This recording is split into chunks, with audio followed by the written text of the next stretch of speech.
Ол шықты міне КП. Не істеп жатырсың? Коммерциялық ұсыныс жасап жатырмын.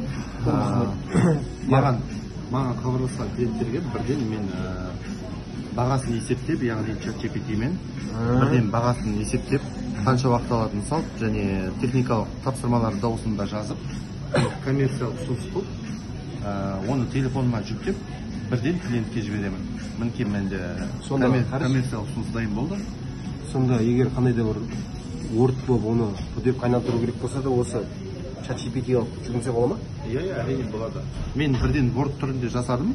Мен оны бірақ PDF-қа онымен әрине жоқ, жасадым, толық жасап шығардым. Мен өзім қарапайым тілмен түсіндіремін, осындай уақыт алады. Қайсы қанша уақыт алатыны мінекей жасалды. Мындай бағасы, алатын уақыты мінекей. Және менің контактный данныйым болды. Мен дайын коммерциялық ұсынысты клиентке жіберуім ғана қалды. Ноутбук бүтінде қажет жоқ дейсің ба? Иә. Сен вообще ешкімге керек жатқан жоқсың ба? Иә, дайындатып жібердім. Сондай мүмкіндіктерін айтып өтсейші. Әрине. Жақында ресми үйретесің ба? Не болды? Көп адамдар сұрақ кетсең. Ал не туралы айтасың, не туралы үйретесің? Яғни жұмысқа, кәсіпке және күнделікті қарапайым өмірге қалай қолдану және жұмыстарыңды жеңілдету жөнінде осы түсіндіріп беретін. ChatGPT-дің артықшылықтары бәрі.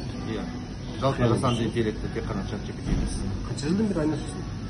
Менің жалпы IT саласында 2007 жылдан бері жүрмін. ChatGPT бойынша? ChatGPT бойынша 2 жылдан асты. Жасанды интеллект өзінің трендқа келгелі бізге.